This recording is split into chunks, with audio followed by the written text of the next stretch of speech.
Hey y'all, this is Miss O'Neill, and today we're going to talk about how you're going to set up your individual compositions for your portrait project. As a reminder, we're using two artists for our main look on how we're going to set up the visual for our project. The first is Kehinde Wiley.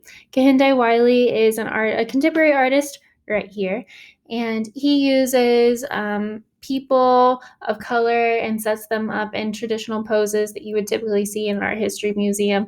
But by doing this, he's kind of repainting history because a lot of the people that he paints were typically underrepresented or not represented well in our history in the past. And then Brubes also does a similar thing. So this is our other artist that we're going to be focusing on. Brubes is a contemporary artist as well, and they are going to make sure that they are looking at people from around the world, from minority groups or other unrepresented people from our visual culture.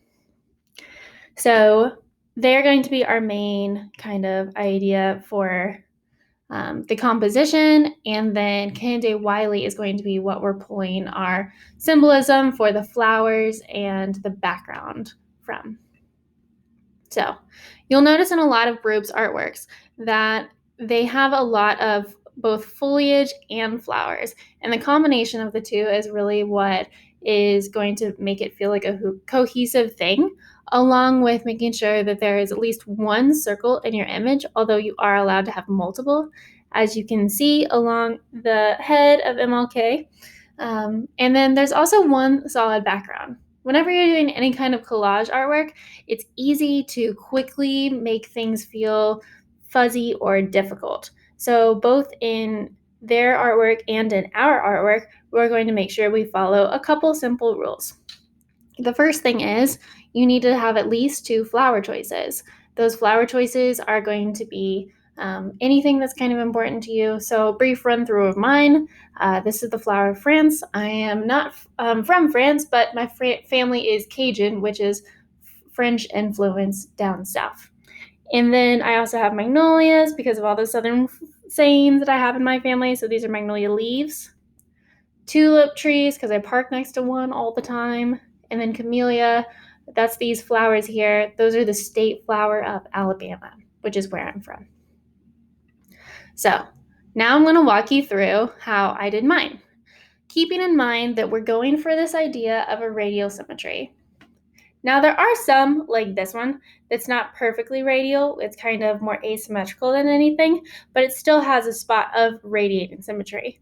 So all of them have at least one aspect of that. So what I'm going to do is just show you on a new area so that way I can start from scratch. Once you have your images already loaded, so that is covered in the first video on how to do that, you will bring in your image. So that's a picture of me, and the thing is, it's in full color.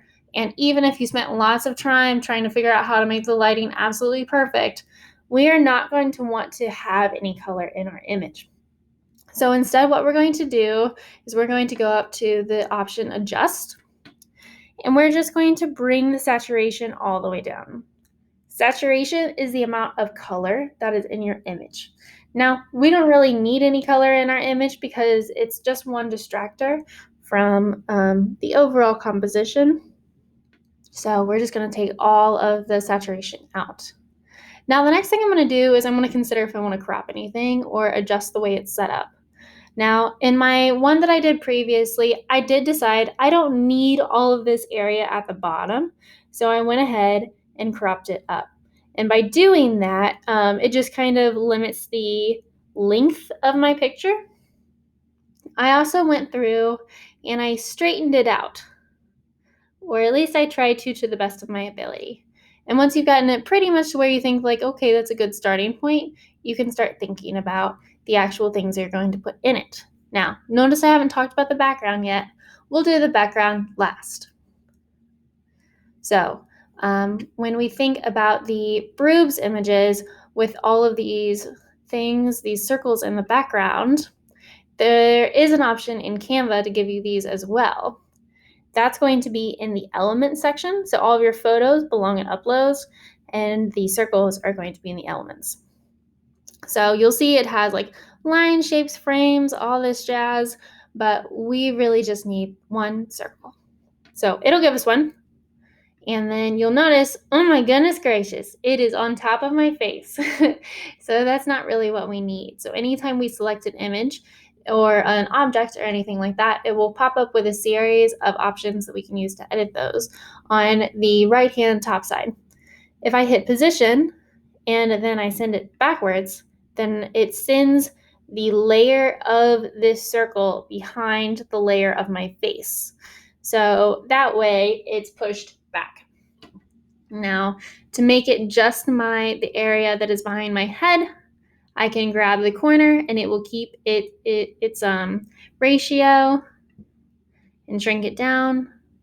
And then recenter it again, just about to where I want it to be. I did decide in mind that I wanted my circle to be black. I thought that it would contrast the blonde in my hair nicely, so I decided to change the color. You can make yours whatever color best fits your composition, so you don't have to necessarily do it exactly like mine. This is just the way that I figured out how it was going to look the best. Now, the next thing I need to do is start adding in my foliage. So once I've got my face and it's black and white, and then I've got my circle, I have to figure out how to put in this foliage. So let's look again at the groups to see their understanding of the foliage. Usually in all of their images, they have a lot of greenery that kind of frames the bottom of the page. So pretty much in every single one of them, there's some sort of greenery that is going to be at the bottom of the page to kind of hold the bottom of that image up in space. So that's what we're going to do. I picked two different kinds of foliage. So I picked these magnolia leaves, and then I also picked the tulip leaves because of how wide the magnolia leaves are. I think that that's probably what I'm going to lean towards with covering up the bottom. But you can make your own judgment call there. Now notice when I import the magnolia leaves, they're super tiny and there's lots of area around them.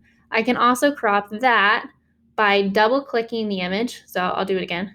So double click, and then it gives me these little boxes and makes everything else shade out. Once I do that, I can pull these in a little bit smaller, so I'm only working with the amount of space that the leaves take up. And then from that, I can adjust the proportions. Remember, always drag at the corners because that'll keep your ratios. I will then rotate them and probably arrange them around the bottom of the page. I think I'm going to try to make them like even on both sides. So if I have one on this side and I want another one, I can click it and then click copy and then paste. So your keyboard controls also work this way, however you usually copy and paste. If I want it to mirror, so like be the opposite of each other, I can make sure I'm clicked on one of them and then go up to flip, and I can flip it in two different ways. Flipping vertical is going to be up and down. Flipping horizontal is going to be side to side. So that's what I want. And then by flipping it side to side, I have the exact opposite on one side. And then the next thing I would do is just kind of go around and frame those. So I'm just going to select mine from up here to kind of speed up the process so you get an idea of what I'm doing and how I did that without you having to watch me do every single tiny step.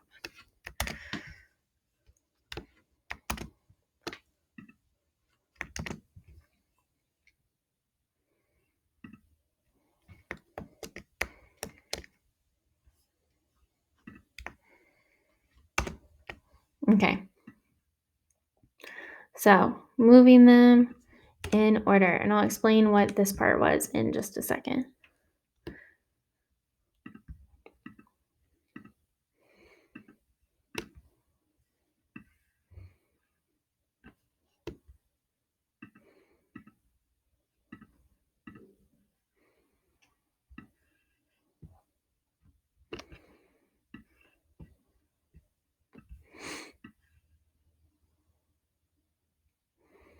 Okay, now I've got that there. I can go around and set up my camellias. Now, I noticed that if there is any sort of like weird situation where there's too much foliage or anything like that, our artist groups will always kind of garnish the area. So, kind of like making sure that you're adding in highlights, so pops of color, using one of your flowers to kind of go along with that greenery that always flame or frames the bottom is going to be a good course of action. So that's what I did with mine as well. So I went ahead and pulled in a bunch of the camellias. And then from that, I was either made them really, really big or really, really small. I usually made them just big enough to cover up like the corner of each individual leaves. Copy, paste, and just kind of like evenly dispersing them through the bottom of this foliage, around the sides.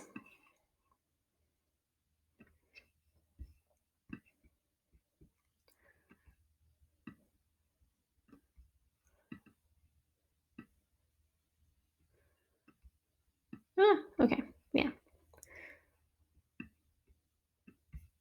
Now notice again, these are on top, so if I wanted them to be pushed down, I have that option as well. Um, okay, yes. All right, and then the next thing that I'm going to do is going to be to consider what's next. So I need to figure out a way to pull everything up above my head. I also need to figure out a way to incorporate these individual irises. So, one thing that I did is I thought about another way that I could incorporate a more interesting circle. So, this is honestly where I started to think about my background. Now, y'all have the option to challenge yourself and try to make sure that your flowers fit into a color scheme. You don't have to have them fit into a color scheme, but it does typically turn out a little bit nicer. So if I wanted my color scheme to be triadic and I've got this tint of red, yellow, and this like purpley blue kind of color, then I've got a triadic color scheme. So my background should probably also be a triadic color scheme.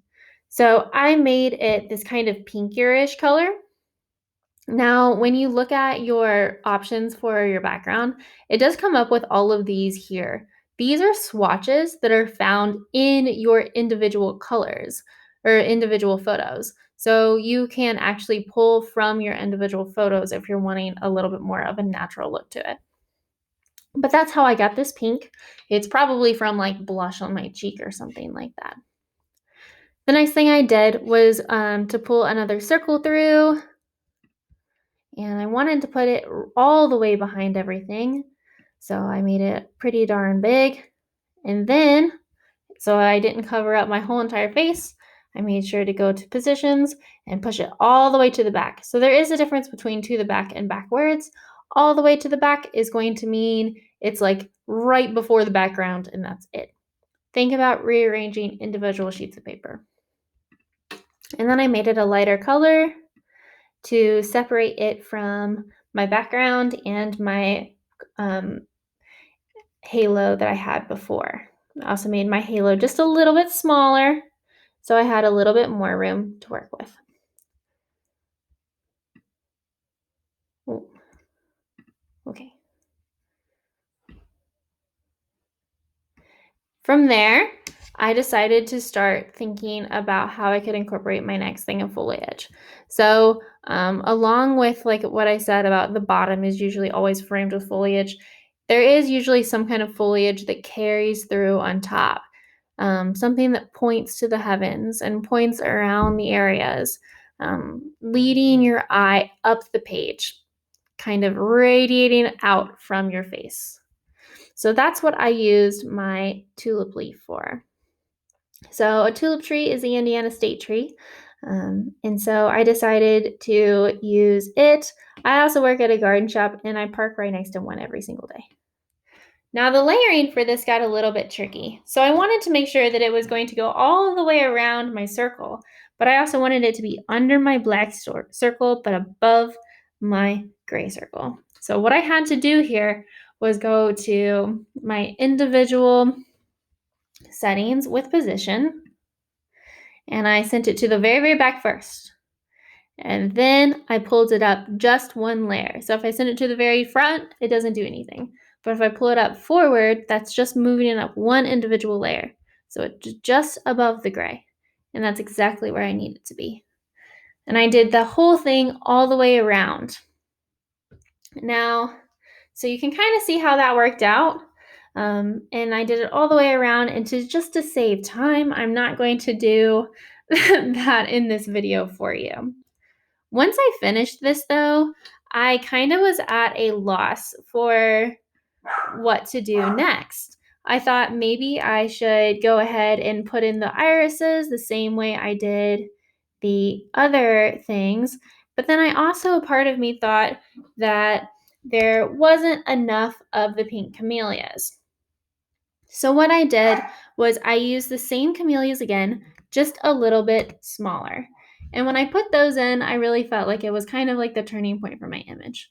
But I still had to have that blue. So I used it just as a kind of little accent around the tulips. So you can see they're just slightly behind, using that same trick I just showed you with the tulip leaves, just pushing them all the way to the background.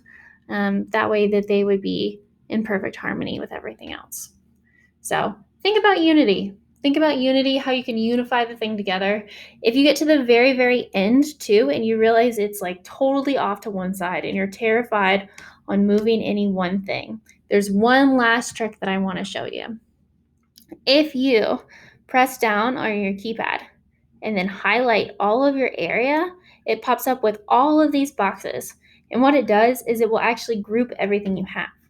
So if you wanted to twist it or turn it in any certain way, or maybe you needed to quite literally pick the whole thing up and then move it, you can without worrying that it's going to mess up your image. So hopefully this helps you guys. If you still have questions or are unsure what to do, please make sure you ask me or Miss Bartell or Miss Fry for help. We all would love to help you. Thank you so much.